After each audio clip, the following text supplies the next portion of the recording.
ನಾವು 2 ದಿವಸಕ್ಕೆ ಮುಂಚೆ ಈ ಸೋಷಿಯಲ್ ಮೀಡಿಯಾದಲ್ಲಿ ಗಮನಿಸಿದಾಗ ತೊರ್ನಳ್ಳಿ ಗ್ರಾಮದಲ್ಲಿ ಸರ್ವೆ ನಂಬರು 298, 299, 300, 301, 302 ಇದು ಈ ಲ್ಯಾಂಡ್ ವಿಚಾರವಾಗಿ ನಮ್ಮ ADLR ಆಫೀಸರ್ ಆದಂಥ ಕೃಷ್ಣಪ್ಪ ಅವರು ಒಂದು ದೂರನ್ನು ಕಂಪ್ಲೇಂಟ್ ಕೊಟ್ಟಿದ್ದಾರೆ. ಏನಂತ, ನಮ್ಮ ಸೀಲು ಸೈನ್ಗಳನ್ನೆಲ್ಲ ಬೋಗಸ್ ಮಾಡಿ ಡಾಕ್ಯುಮೆಂಟ್ ಸೃಷ್ಟಿ ಮಾಡಿದ್ದಾರೆ, ಇವ್ರ ವಿರುದ್ಧವಾಗಿ ಕ್ರಮ ತೊಗೊಬೇಕು ಅಂತ ಮಾಲೂರು ಸ್ಟೇಷನಲ್ಲಿ ಕಂಪ್ಲೇಂಟ್ ಕೊಟ್ಟಿದ್ದಾರೆ.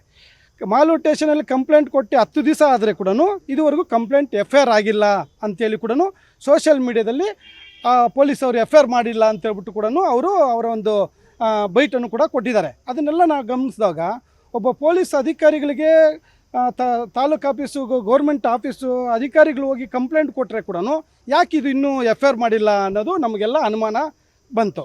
ಆ ಉದ್ದೇಶಕ್ಕೋಸ್ಕರ ನಾನು ಸೋಷಿಯಲ್ ಮೀಡಿಯಾದಲ್ಲಿ ಒಂದು ಬೈಟ್ ಕೂಡ ಕೊಟ್ಟಿದ್ದೆ. ಇದನ್ನು ಕೂಡಲೇ 24 ಅವರಲ್ಲಿ ಇದನ್ನು FIR ಮಾಡಬೇಕು, ತನಿಖೆ ಮಾಡಬೇಕು. ಇದರಿಂದ ಯಾರಿದ್ದಾರೆ, ಯಾರು ಒತ್ತಡಕ್ಕೆ ಅದನ್ನು ಇನ್ನೂ FIR ಮಾಡಿದ್ರೆ ಇಟ್ಕೊಂಡಿದ್ದೀರಾ, ಕೂಡಲೇ FIR ಮಾಡಬೇಕಂತೇಳ್ಬಿಟ್ಟು ಒಂದು ಬೈಟ್ ಕೊಟ್ಟಿದ್ದೆ. ಆ ಉದ್ದೇಶಕ್ಕೋಸ್ಕರ ಇವತ್ತು ಏನು FIR ಆಗಿದೆಯೋ ಇಲ್ಲೋ ಅಂತ ಚೆಕ್ ಮಾಡೋಣ ಅಂತ ಬಂದ್ರಿ. ಈಗಾಗಲೇ FIR ಆಗಿದೆ. FIR ಕಾಪಿ ಕೂಡ ಕೊಟ್ಟಿದ್ದಾರೆ, ನಮ್ಮ ಕೈಗೆ FIR ಕಾಪಿ ಕೊಟ್ಟಿದ್ದಾರೆ. ಒಂದಲ್ಲ 2 FIR ಕೊಟ್ಟಿದ್ದಾರೆ. ಒಂದು ತೊರ್ನಳ್ಳಿ ಗ್ರಾಮದ FIR ಕೊಟ್ಟಿದ್ದಾರೆ, ಒಂದು ಬೆಳ್ಳಾವಿ ಗ್ರಾಮದಲ್ಲಿ ತಹಸೀಲ್ದಾರ್ ಒಂದು ಕಂಪ್ಲೇಂಟ್ ಕೊಟ್ಟಿದ್ದಾರೆ, ಅದಕ್ಕೂ ಕೂಡ FIR ಮಾಡಿದ್ದಾರೆ.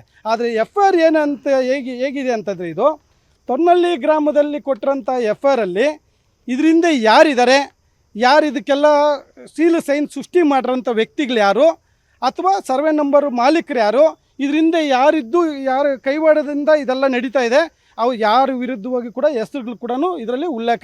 ಸರ್, ಕೋಲಾರ ಜನತೆಗೆ ಒಂದು ಒಳ್ಳೆ ಆಫರ್ ತಂದಿದ್ದೀವಿ ಸರ್. ಕೇವಲ 599 ರೂಪಾಯಿಗೆ ಒಂದು ಥಿಯೇಟ್ರು, ಒಂದು ಡೆಕೋರೇಷನ್, ಒಂದು ಟೆಡಿ, ಒಂದು ಫ್ಲವರ್ ಬೊಕ್ಕೆ ಇಷ್ಟು ಕೊಡ್ತೀವಿ ಸರ್. ನಮ್ಮಲ್ಲಿ bride to be, mom to be, wedding anniversary, birthday ಎಲ್ಲಾ ತರ ಹ್ಯಾಪಿ ಮೂಮೆಂಟ್ಸ್ ಸೆಲೆಬ್ರೇಟ್ ಮಾಡ್ಕೋಬಹುದು. ನಮ್ಮ ಅಡ್ರೆಸ್ ಬಂದು Kolar MG road near Axis Bank opposite building.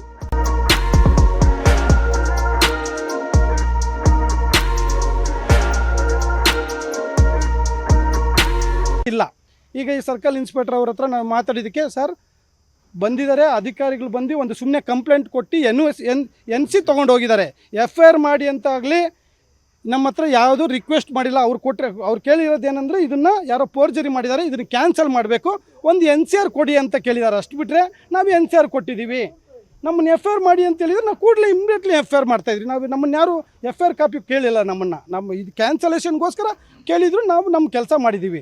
ನಿಮ್ಮದೆಲ್ಲ social ಮೀಡಿಯಾದಲ್ಲಿ ನಾವು ನೋಡಿದ ಮೇಲೆ ಗಮನಕ್ಕೆ ಬಂದ ಮೇಲೆ ನಾವು ಕೂಡ ಅಧಿಕಾರಿಗಳು ಕರೆಸಿ, ಯಾಕ್ರಿ ಇದು ಕಂಪ್ಲೇಂಟ್ ನೀವು ಸುಮ್ಮನೆ ಕೊಟ್ಬಿಟ್ಟು ಹೋಗ್ಬಿಟ್ಟಿದ್ರೆ ಕೂಡಲೇ FIR ಮಾಡ್ತೀವಿ, ಕೊಡಿ ಅಂತೇಳಿ ಈಸ್ಕೊಂಡು ನಾವು FIR ಮಾಡಿದ್ದೀವಿ ಅಂತ ಹೇಳ್ತಾರೆ. FIR ಮಾಡಿದ್ದಾರೆ, ಯಾರ ಹೆಸರು ಕೂಡ ಇಲ್ಲ ಇದರಲ್ಲಿ. ಯಾರು ಮಾಡಿದ್ದಾರೆ, ಯಾವುದೋ ಒಂದು ಸುಮ್ಮನೆ ಒಂದು ಹೆಸರು, ಫೋನ್ ನಂಬರ್ ಕೊಟ್ಟಿದ್ದಾರೆ, ಫೋನ್ ನಂಬರ್ ಹೆಸರು ತೊಗೊಂಡು FIR ಮಾಡಿದ್ದಾರೆ ಅಷ್ಟೇ. ಆ ಉದ್ದೇಶಕ್ಕೋಸ್ಕರ ಸರ್ ಇಂಥವ್ರು ಮಾಡಿದ್ದಾರೆ ಅಂತೇಳ್ಬಿಟ್ಟು ನಮಗೆ ದೂರು ಕೊಟ್ಟಿದ್ದಾರೆ. ನಾವು ಕೂಡಲೇ FIR ಮಾಡಿ ಅದನ್ನು ತನಿಖೆ ಮಾಡಬೇಕಾಗಿತ್ತು. ಯಾರ ಹೆಸರು ಕೊಟ್ಟಿಲ್ಲ, ಸುಮ್ಮನೆ ಒಂದು NCR ಕೂಡ ಕೇಳಿದ್ರು, ಕೊಟ್ಟಿದ್ದೀವಿ ಅಷ್ಟೇ. ಆದರೆ ಇವಾಗ ನಾವು ಕಂಪ್ಲೇಂಟ್ ತೊಗೊಂಡು FIR ಮಾಡಿ ಇದ್ರ ಹಿಂದೆ ಯಾರಿದ್ದಾರೆ ಏನಂತ ಕೂಲಂಕುಷವಾಗಿ ನಾವು ಪರಿಶೀಲನೆ ಮಾಡಿ ನಾವು ಕ್ರಮ ತೊಗೊತೀವಿ ಅಂತೇಳ್ಬಿಟ್ಟು ತಿಳಿಸಿದ್ದಾರೆ. ಯಾರಿದ್ದಾರೆ ಅಂತೇಳ್ಬಿಟ್ಟು ಈಗಾಗಲೇ ಪೊಲೀಸ್ ಅಧಿಕಾರಿಗಳಿಗೆ ಗಮನಕ್ಕೆ ತಂದಿದ್ದಾರೆ. ಅಂದಮೇಲೆ ಇದರಿಂದ ಯಾರಿದ್ದಾರೆ ಏನು ಅಂತೇಳ್ಬಿಟ್ಟು ಕೂಲಂಕುಷವಾಗಿ ತನಿಖೆ ಮಾಡಿದ್ರೆ ಖಂಡಿತವಾಗಿ ಸತ್ಯ ಹೊರಗಡೆ ಬರುತ್ತೆ ಅಂತೇಳ್ಬಿಟ್ಟು ಹೇಳೋದಕ್ಕೆ ಬಯಸ್ತೀನಿ. ಎರಡನೇದು, ಇನ್ನು ಬೆಳ್ಳಾವಿ ಗ್ರಾಮದಲ್ಲಿ ಏನಾಗಿದೆ ಅಂತಂದರೆ, ಸರ್ವೆ ನಂಬರ್ 48P8 ಅಂತೇಳ್ಬಿಟ್ಟು 3 ಎಕರೆ ಚಿಲ್ಲರೆ ಈ ಜಾಗ ಕೂಡ ಡಾಕ್ಯುಮೆಂಟ್ಸ್ಗಳನ್ನ ಸೃಷ್ಟಿ ಮಾಡಿ ಇದು ಸೇಮ್ ಇದೇ ರೀತಿ ಸೃಷ್ಟಿಯಾಗಿರೋದ್ರಿಂದ ತಹಸೀಲ್ದಾರ್ ಅವರು ಕಂಪ್ಲೇಂಟ್ ಕೊಟ್ಟಿದ್ದಾರೆ. ಕಂಪ್ಲೇಂಟ್ ಕೊಟ್ಟು ಇದರಲ್ಲಿ ಯಾರ್ಯಾರು ವ್ಯಕ್ತಿಗಳು ಮಾಡಿದ್ದಾರೆ ಅನ್ನೋದು ಹೆಸರುಗಳ ಸಮೇತಗೆ ಮೆನ್ಷನ್ ಮಾಡಿದ್ದಾರೆ. ಅಬ್ದುಲ್ ಗಫಾರ್ ಅಂತೇಳ್ಬಿಟ್ಟು ಒಬ್ಬರು, ಜ್ಯೋತಿ ಪ್ರಕಾಶ್ ಅಂತ ಒಬ್ಬರು, ಮಂಜುನಾಥ್ ಚಾರಿ ಅಂತೇಳ್ಬಿಟ್ಟು ಒಬ್ಬರು, ಇನ್ನೂ ಇದರಲ್ಲಿ ಹಿಂದ್ಗಡೆ ಇನ್ನೂ ಯಾರ್ಯಾರು ಇದ್ದಾರೆ ಅನ್ನೋದು ಅದರ್ಸ್ ಅಂತೇಳ್ಬಿಟ್ಟು ಇದೆ.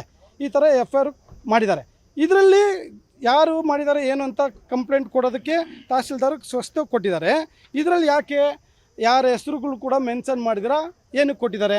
ನಮಗೇನು ಅನಿಸುತ್ತೆ ಅಂದರೆ, ನಾಳೆ ದಿವಸ ತೊಂದರೆ ಆದರೆ ನಮ್ಮ ಕುತ್ತಿಗೆಗೆ ಬರಬಾರ್ದು, ಅದಕ್ಕೋಸ್ಕರ ಒಂದು ಕಂಪ್ಲೇಂಟ್ ಕೊಟ್ಟು ಒಂದು NCR ತೊಗೊಂಡು ಇಟ್ಕೊಂಡ್ರೆ ನಾವು ಬಚಾವ್ ಆಗ್ಬೋದು ಅನ್ನೋ ಉದ್ದೇಶ ಇಟ್ಕೊಂಡು ಈ ಒಂದು ಕಂಪ್ಲೇಂಟ್ ಕೊಟ್ಟಿದ್ದಾರೆ.